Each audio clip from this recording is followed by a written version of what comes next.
Welcome to Gray Matter's presentation, U.S. State Flag Mnemonics. This particular presentation is part of a series which together teach methods to remember the flags of all 50 U.S. states, plus Washington, D.C. I've tried to create mnemonics that use as little detail as possible for each flag to help you identify them quickly. On many state flags, the name of the state is included. In these cases, I'll hide the name of the state until I finish describing the mnemonic. Let's start with state flags that give obvious clues to their states. For example, flag, Washington. I think we're done here.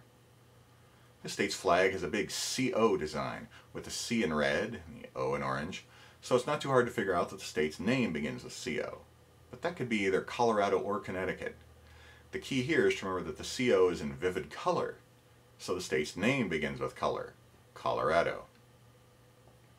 Here's a flag that's designed as a mnemonic. Reminds you that you can always find the North Star by following the two stars at the end of the Big Dipper. You can also think of it as showing one point far away and north of the rest of the group, which is a good description of this state. It's the flag for Alaska. This is a straight line of blue, which kind of looks like a 1.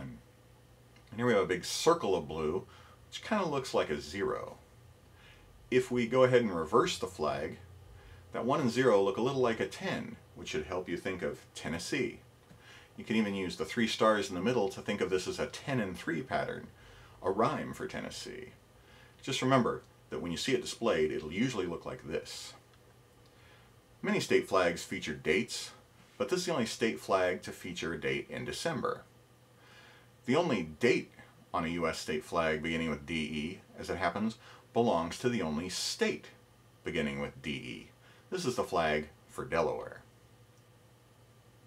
Now, while most state flags are roughly the proportions of the U.S. flag itself, about 2/3 as high as it is wide, this is not a hard and fast rule.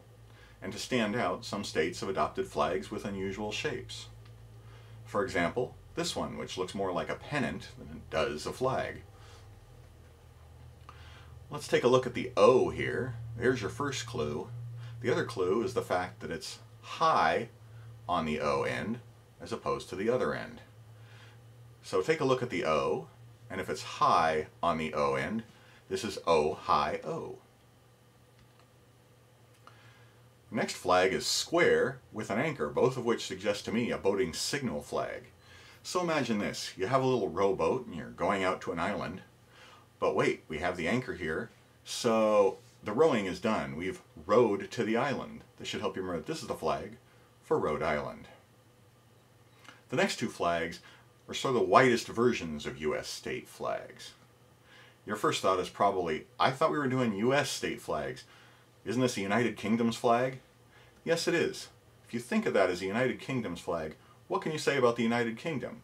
It's a group of islands far across the ocean from the continental United States. That's also an excellent description of this state, Hawaii. You can pretty much say the same thing, just the opposite direction. Also, notice there's no border around it, suggesting it borders no other states.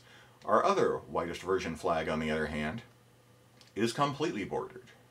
We have widest version that borders something. When you think widest version, think WV, and double check if it's bordered. Those are the two clues you have for West Virginia. WV equals widest version and West Virginia. The border helps you remind that it borders other states.